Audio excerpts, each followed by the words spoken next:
नमस्कार। अनलाइन क्लासमा यहाँहरूलाई स्वागत छ। यहाँहरूसँग छु म गोविन्द पौडेल। सधैँ जस्तै म यहाँहरूसँग अनलाइनमा केही क्लासहरू गराउँदै आएको छु। आज म त्रिभुवन युनिभर्सिटीले अफर गरेको बीबीएस सेकेन्ड इयरको कस्ट एन्ड म्यानेजमेन्ट एकाउन्टिङ अन्तर्गत cost concept and cost segregation भन्ने च्याप्टरलाई फोकस गरेर एउटा क्लास लिन गइरहेको छु। हुन त यो कस्ट एन्ड म्यानेजमेन्ट एकाउन्टिङ भन्ने कुरा त्रिभुवन युनिभर्सिटी अन्तर्गत नै एमबिएस सेकेन्ड सेमिस्टरमा पनि यो च्याप्टरलाई राखिएको छ। तर बीबीएस सेकेन्ड इयरमा यसलाई अलि न्यारो गराउँदै र एमबिएस सेकेन्ड सेमिस्टरमा अलि ब्रोडली कन्सेप्ट दिन खोजिएको छ। जति हदसम्म हुन्छ म यो च्याप्टरको कन्सेप्ट यहाँहरूलाई क्लियर नै गराउने छु। यो च्याप्टरमा खास गरी कस्ट कन्सेप्ट एन्ड सेग्रिगेसन भनेर जोडिएको के हो भने कस्ट कन्सेप्ट भन्न खोजेको कुरा कस्टको डेफिनेसनहरू र कस्टलाई तपाईँहरूले कसरी बुझ्नुहुन्छ भन्नेसँग सम्बन्धित छ। र कस्ट एन्ड म्यानेजमेन्ट एकाउन्टिङ भनेको हुनाले यहाँ मात्रै म्यानुफ्याक्चरिङ अर्गनाइजेसनको कस्टलाई मात्रै फोकस गरिएको होइन, सर्भिस ओरिएन्टेड नन म्यानुफ्याक्चरिङ अर्गनाइजेसनहरूको पनि कस्ट डिटर्मिनेसनसँग सम्बन्धित छ। र सँगसँगै यहाँ सेग्रिगेसन भनेर हामी लेखेका छौँ। यो सेग्रिगेसन भन्ने बित्तिकै केलाई बुझ्नुपर्छ भने कुनै पनि वस्तु उत्पादन गर्दा लाग्ने नेचर अफ कस्ट भनौँ न, कस्टको नेचरको आधारमा हामी सेमी भेरिएबल कस्ट र फिक्स कस्ट भनेर डिभिजन गरेका हुन्छौँ। र डिसिजन मेकिङका लागि सेमी भेरिएबल कस्टलाई हामी युज गर्न सक्दैनौँ, किनकि सेमी भेरिएबल कस्टले कस्टको डाइरेक्सन कस्तो छ भन्ने कुरा क्लियरली दिँदैन। तसर्थ हामी त्यो सेमी भेरिएबल कस्टलाई स्प्लिटिङ गर्छौँ अर्थात् छुट्याउँछौँ र त्यसलाई टुक्रा गराउँछौँ, फिक्स र भेरिएबल गरेर छुट्याउने काम गर्छौँ। यसरी सेमी भेरिएबल कस्ट र मिक्स कस्टलाई फिक्स कस्ट र भेरिएबल कस्टमा छुट्याउने कामलाई हामी सेग्रिगेसन भन्छौँ। र हामीलाई ट्युले अफर गरिएको यस सिलेबस अनुसार, यस कोर्स अनुसार यो च्याप्टरमा खास गरी कस्ट सेग्रिगेसन भनेर हामीलाई दिएको मिक्स कस्टहरूलाई सेमी भेरिएबल र भेरिएबलमा मिक्स कस्टहरू सेमी भेरिएबल कस्टहरूलाई फिक्स कस्ट र भेरिएबल कस्टहरूमा छुट्याउने तरिकाहरूको बारेमा, मेथडहरूको बारेमा पनि क्लियर दिएको छ। यसरी कस्ट सेग्रिगेसन गर्ने दुईवटा एप्रोचहरू, दुईवटा मेथडहरूलाई दिएको छ। यहाँ मैले methods or approach of cost segregation, यो कस्ट सेग्रिगेसन गर्ने एप्रोचहरू दुईवटा छन् भने मैले एउटा हाइलो मेथडको आधारमा र अर्को छ लिस्ट स्क्वायर मेथड।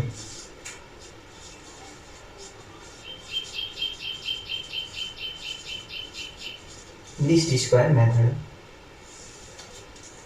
अब हाइलो मेथड भन्न खोजेको कुरा के हो भने यसलाई हामी अर्को शब्दमा 2 पोइन्ट मेथड पनि भन्छौँ, डिफरेन्स कस्ट मेथड पनि भन्छौँ। अब यहाँ हाई कस्ट र लो कस्टको डिफरेन्सको आधारमा हामी कस्टलाई चाहिँ भेरिएबल कस्ट र फिक्स कस्टमा स्प्लिटिङ गर्ने हुनाले यसलाई हामी हाइलो मेथड भनिएको हो। र दुईवटा कस्टको डिफरेन्सको आधारमा भएको हुनाले डिफरेन्सिएट कस्ट मेथड पनि भनिन्छ यसलाई। र अर्को फेरि दुईवटा हामीसँग कस्टको र अनि त्यसपछि युनिटहरूको धेरै लेभलहरू दिए पनि दुईवटा लेभलहरूलाई मात्रै आधार मानेर कस्टलाई सेग्रिगेसन गरिने हुनाले यसलाई 2 पोइन्ट मेथड पनि भन्छ। अब यो हाम्रो हाइलो मेथड अन्तर्गत खास गरी हामी भेरिएबल कस्ट र फिक्स कस्ट छुट्याउनका लागि हामी दुईवटा फर्मुलाहरू युज गर्छौँ। सबभन्दा सुरुमा भेरिएबल कस्ट पर युनिट कसरी क्याल्कुलेसन गर्ने त? यो पर युनिट पनि हुनसक्छ र पर आवर पनि हुनसक्छ। अब भेरिएबल कस्ट पर युनिट जसलाई हामी बीले डिनोट गर्छौँ, यो variable cost per unit calculation गर्न high cost minus low cost divide by high unit minus low unit गरिन्छ। अब यहाँ हामीले के कुरा विचार गर्नुपर्छ भने यहाँ पर युनिट भन्दैछौँ भने युनिट लेख्छौँ र पर आवर निकाल्नु पर्ने छ भने यहाँ आवर्स पनि लेख्छौँ। यो युनिट्सहरू है। अब हामीलाई क्वेसनमा दिएको फिगरहरूका आधारमा कस्ट साइडमा हेरेर सबैभन्दा म्याक्सिमम कस्ट जुन छ त्यसलाई हामीले हाई कस्ट मान्छौँ र सबैभन्दा मिनिमम जुन छ त्यसलाई हामी लो कस्ट मान्छौँ। त्यसैलाई हाई युनिट र लो युनिटले डिभाइड गरेर हामी variable cost per unit hour चाहिँ क्याल्कुलेसन डिटरमाइन गर्छौँ। त्यसै गरेर हामी यसै हाइलो मेथड अन्तर्गत फिक्स कस्ट क्याल्कुलेसन गर्नु पर्यो भने फिक्स कस्टलाई हामी पर युनिटमा क्याल्कुलेसन गरिँदैन। यो फिक्स कस्ट जसलाई हामी एले डिनोट गर्छौँ र यो फिक्स कस्ट क्याल्कुलेसन गर्नका लागि मैले यहाँ दुईवटा फर्मुला लेख्छु। एउटा हाई कस्टमा बेस भएर र अर्को लो कस्टमा बेस भएर। हाई कस्ट माइनस बी भनेको भेरिएबल कस्ट पर युनिट हो इन्टु हाई युनिट। यदि हामीहरू हाई कस्टमा बेस भएर फिक्स कस्ट निकाल्न चाहन्छौँ भने भेरिएबल कस्ट पर युनिटले हाई युनिट्सलाई मल्टिप्लाई गरेर हामी सबट्र्याक्सन गऱ्यौँ भने फिक्स कस्ट आउँछ। यदि हामी लो कस्टमा बेस भएर फिक्स कस्ट क्याल्कुलेसन गर्न खोज्दैछौँ भने त्यति बेला low cost minus B into low युनिटमा बेस भएर फिक्स कस्ट क्याल्कुलेसन गर्न सकिन्छ। यो variable cost per unit calculation गर्ने र यो fix cost per unit calculation गर्ने फर्मुलाहरूका कुरा भए। सँगसँगै हामी कहिले कसो के कन्डिसन आउँछ भने यो भेरिएबल कस्ट र फिक्स कस्ट मात्रै क्याल्कुलेसन गरेर हुँदैन। हामीलाई कुनै एउटा युनिटको लागि टोटल कस्ट इस्टिमेट गर भनेर पनि क्वेसन आउन सक्छ। त्यति बेला हामी टोटल कस्ट क्याल्कुलेसन गर्ने पनि फर्मुलाहरूको आवश्यकता पर्ने हुँदा total cost estimated total cost calculation गर्नु पर्यो भने यति बेला हामी फिक्स कस्टलाई लिन्छौँ जसलाई हामी एले डिनोट गर्छौँ भनेका छौँ अनि प्लस अनि बी भनेको भेरिएबल कस्ट पर युनिट हो अनि इन्टु रिक्वायर्ड युनिट। कति युनिटको लागि हामीलाई कस्ट डिटर्मिनेसन गर्न भनेको छ त्यही रिक्वायर्ड युनिट अर्थात् हामीले यहाँनिर सिधै युनिट्स मात्रै लेखे पनि हुन्छ। जुन युनिटको लागि कस्ट डिटर्मिनेसन गर्नुहुने हो त्यही युनिट्सलाई हामी यहाँ राखेर भेरिएबल कस्ट पर युनिटसँग मल्टिप्लाई गरी फिक्स कस्टलाई एड गर्यौँ भने हामी टोटल कस्ट इस्टिमेट गर्न सक्छौँ। यसरी हामी हाइलो मेथड अनुसार कस्टलाई सेग्रिगेसन गर्न सकिन्छ। सेग्रिगेसन भन्ने बित्तिकै केलाई बुझ्नुपर्ने रहेछ भन्दा मिक्स कस्टहरूलाई यसरी भेरिएबल कस्टमा र फिक्स कस्टमा छुट्याउने कामलाई बुझ्छौँ। यो हाम्रो एउटा एप्रोचेस एउटा मेथड्स भनेर बुझौँ। र कस्ट सेग्रिगेसन गर्ने हामीसँग अर्को पनि मेथड छ जसलाई लिस्ट स्क्वायर मेथड भनिन्छ। यो लिस्ट स्क्वायर मेथड भनेको हामी स्ट्याटिस्टिक्समा पनि पढ्छौँ। अब बीबीएस लेभलको कुरा गरौँ भने बीबीएस फर्स्ट इयरमा बिजनेस स्ट्याटिस्टिक्स भनेर म्याथ राखिएको छ। त्यो म्याथ अन्तर्गत लिस्ट स्क्वायर मेथड भनेर यो रिग्रेसन एनालाइसिस अन्तर्गत राखिएको छ। यो पनि यहाँ पनि त्यहीबाट ल्याइएको कन्सेप्ट हो। त्यसैलाई आधार मानेर हामी यहाँ कस्टलाई सेग्रिगेसन गर्दैछौँ। जस्तो अघि जस्तै हामी भेरिएबल कस्ट पर युनिट यो variable cost per unit calculation गर्नु पर्यो भने जसलाई अघि पनि भनेका छौँ हामी बीले डिनोट गर्ने भनेर यो बीले डिनोट गर्यौँ n summation x y minus summation x into summation y whole upon n summation x square minus summation x को होल स्क्वायर। यसरी हामी यो रिग्रेसन कोफिसिएन्ट BYX क्याल्कुलेसन गर्ने फर्मुला हो। यो त्यो रिग्रेसनकै आधारमा लिस्ट स्क्वायर मेथड डेभलप भएको त्यसैको आधारमा यहाँ पनि हामी कस्टलाई सेग्रिगेसन गर्छौँ। यो variable cost per unit calculation गर्न हामी यो फर्मुलाको हेल्पबाट निकाल्न सक्छौँ भने त्यसैगरी हामी फिक्स कस्ट क्याल्कुलेसन गर्नु पर्यो भने फिक्स कस्ट जसलाई हामी ए ले डिनोट गर्छौँ र यो फिक्स कस्ट क्याल्कुलेसन गर्न summation y minus b into summation x upon n यसलाई इन्टु सम्झिनु होला। यदि x मान्नुभयो भने समस्या देखिला।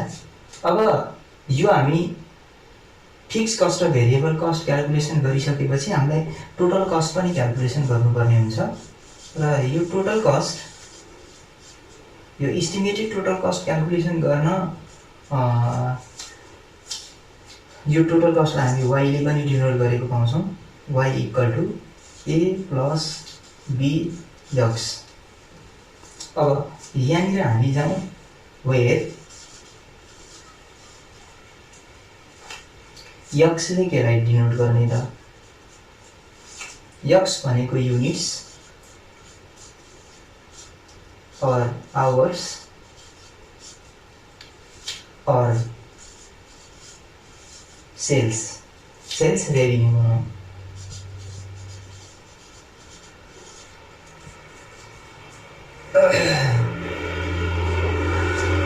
x मा डिपेन्ड भएर y भेरिएबल हुने हुनाले y लाई हामी डिपेन्डेन्ट भेरिएबल भन्छौँ अनि यो इन्डिपेन्डेन्ट भेरिएबल भनौँ। अनि y भनेको कस्ट जसलाई हामी सेमी भेरिएबल पनि मिक्स कस्ट पनि भन्छौँ।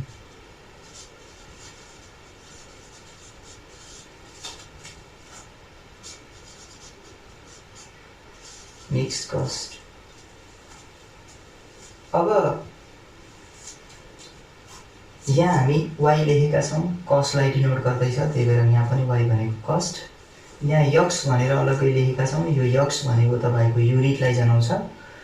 यसरी हामी लिस्ट स्क्वायर मेथडबाट र हाइलो मेथडबाट हामी कस्ट डिटर्मिनेसन अर्थात् कस्ट सेग्रिगेसन गर्न सक्छौँ। जस्तो मैले तपाईलाई फेरि एकपल्ट हाइलो मेथडमा लिएर गएँ। यहाँनिर हामी variable cost per unit calculation गर्दा high cost minus low cost गरेका छौँ, divide by high unit minus low unit गरेका छौँ। हाई कस्टबाट लो कस्टलाई घटायौँ भने यसलाई हामीले यहाँ के लेख्न सकिन्छ भने डिफरेन्स इन कस्टलाई पनि यहाँ लेख्न सकिन्छ होला अल्टरनेटिभली है। Difference in cost divide by high unit र लो युनिटको डिफरेन्सलाई डिफरेन्स इन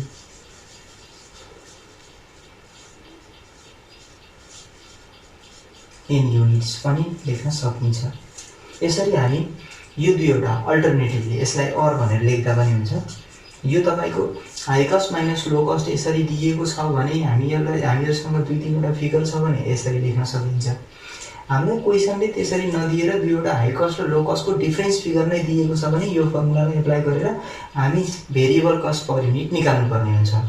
तसर्थ यसरी डिफरेन्स दुईवटा लेभलहरुको डिफरेन्सको आधारमा क्याल्कुलेसन गरिने हुनाले यसलाई डिफरेन्स कस्ट मेथड र टु पोइन्ट मेथड पनि भनिन्छ भनेर हामी मैले अघि पनि भनेको थिएँ र यसरी हामी कस्टलाई सेग्रिगेसन गर्न सक्दछौँ।